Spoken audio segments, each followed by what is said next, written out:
Hey, welcome back to Wild Mind, Rooted Heart. I'm Christine, and this is a space for the overthinkers, the deep feelers, and the people trying to understand themselves without completely exhausting their nervous systems. And if these conversations have been landing for you, if you found yourself thinking a little differently or feeling a little more seen, consider following the podcast wherever you listen. I'm building something here for people who live in the questions, who feel things deeply, and aren't afraid to go there. There's always a seat for you. Now, let's talk about the weird parts of being human. Today, we're talking about something I think a lot of people quietly wonder about. How do you actually know if you're healing? Not in a big, obvious, life changing way, but in the subtle internal ways that are easy to miss. Because healing doesn't always feel like progress. Sometimes it feels like you're more tired, more aware, less tolerant, maybe more emotional. And you start wondering, am I getting better or just becoming more sensitive? I remember hitting a point where I felt like I wasn't improving. I was noticing more, feeling more, reacting differently, but it didn't feel like growth. It felt uncomfortable. Then I started realizing a lot of what I was experiencing were actually signs that my nervous system was starting to come out of survival mode. An example that comes to mind is at my old apartment. I first started getting myself to walk outside because it just felt scary. So many reasons, but it just did. I just didn't know. I had to learn to explore a new environment when I first moved there. I remember that's also when I started really deep diving into my healing journey, working on regulating my nervous system, which has been a journey in itself. I do remember on my walks, I started doing a practice of like looking around, like, what do I see? Like looking up, not being on my phone the whole time. I would walk and I would listen to certain different podcasts and fill my mind that way. But I also would go and just look around and just force myself to do things to get out of my head, to get out of the fear in my body, to show myself that I am safe. But I remember one day walking and I was just like, it just felt like I was more at ease. I remember getting this big old smile on my face, and I was just like, "Yes, okay, like, this does work, it is working." And as per usual, as a deep feeler, as a big feeler, it just it consumed me in the best way, and I was like, "Okay, this is a feeling I wanna hold. This is a feeling I want to remember and not chase, but continue welcoming in and acknowledging and appreciating this experience of, oh, I can be outside or I can be around people and not have to have such a guard up all the time. Because when your nervous system has been used to stress, chaos, or a constant alertness, healing doesn't feel exciting at first. It feels unfamiliar because your body is learning a completely new baseline.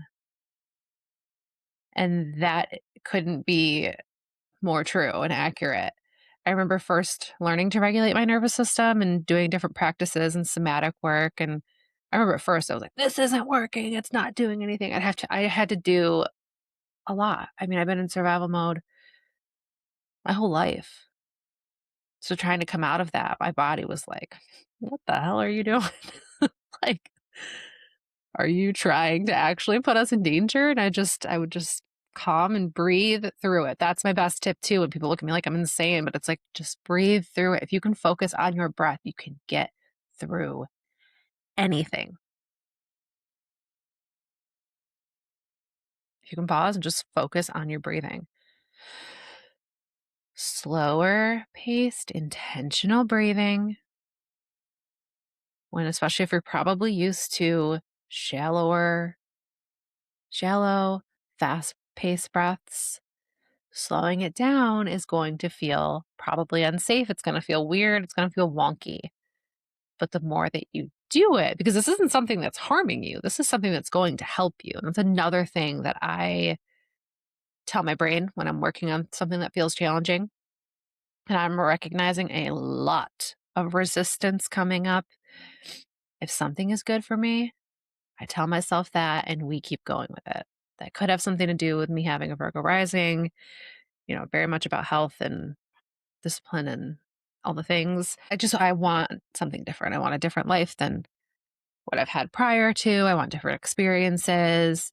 I'm inviting different things into my life where before I had to be so scared and so on guard and so aware of just horror that could potentially happen. And it's not that I now don't know that those things could happen. Hello, I've been there. I've survived a lot of stuff, come through a lot of stuff. I've persevered and I'm continuing to do so.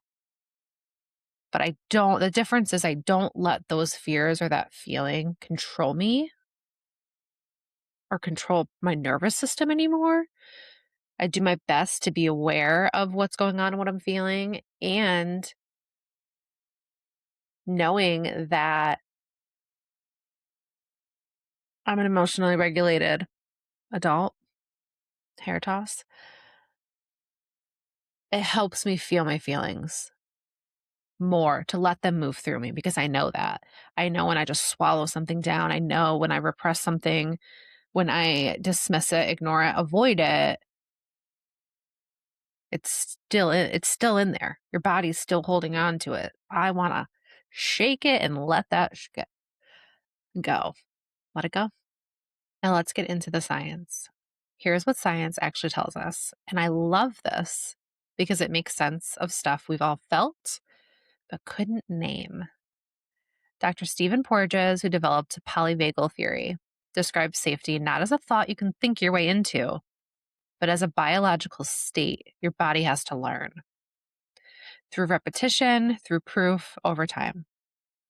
And here's something kind of wild: 80% of the signals between your gut and your brain travel upward, meaning your body is telling your brain what's happening more than the other way around.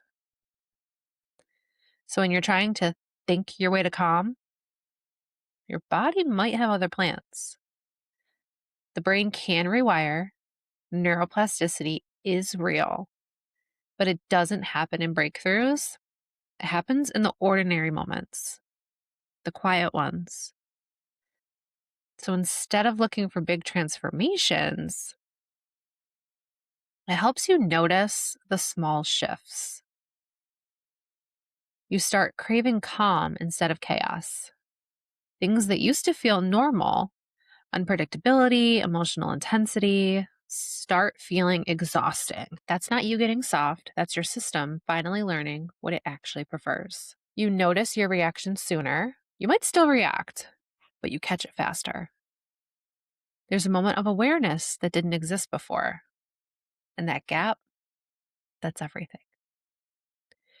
You feel less responsible for other people's emotions. You start separating what's yours from theirs, and that boundary, even when it's messy, is your nervous system getting clearer. You notice you need more rest.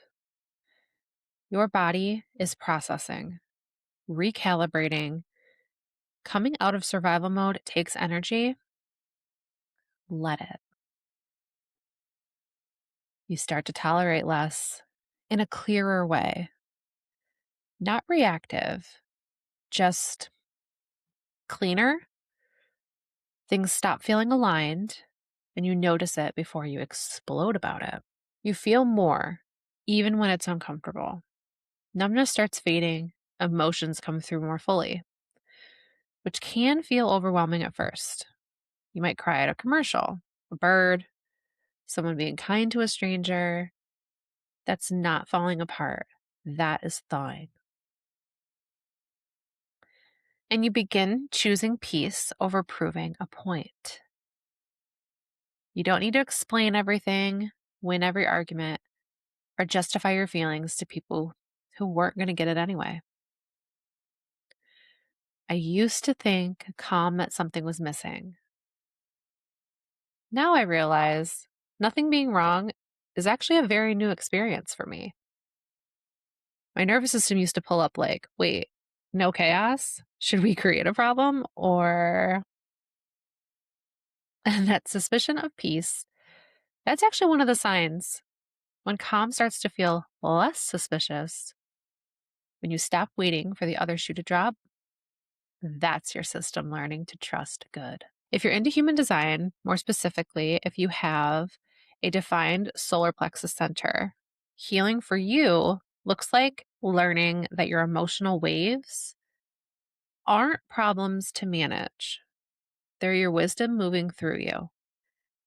The nervous system and the emotional wave are doing the same thing: processing, releasing, coming back to center. And astrologically, we are in Saturn energy right now, which is all about slow, unglamorous, but sacred building. Nervous system healing is Saturn work. It doesn't happen in a lightning bolt moment. It happens in the boring, ordinary, quiet Tuesday.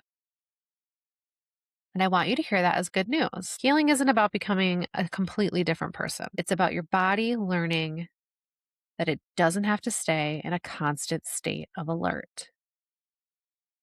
And that shift can feel strange because you're used to intensity. So calm can feel unfamiliar, even boring. But over time, that calm becomes something your body trusts. And that is the whole thing. So here's something to think about. What feels different for you lately? Not dramatically, but subtly. Where are you reacting less? Where are you choosing yourself more? Is there a sign from today that you recognized in yourself? And can you let yourself count that as progress, even if it doesn't feel like enough yet? Those small shifts matter more than you think. Take those with you, let them do their slow underground work. And if this space has been resonating with you, you can follow or subscribe wherever you're listening or watching.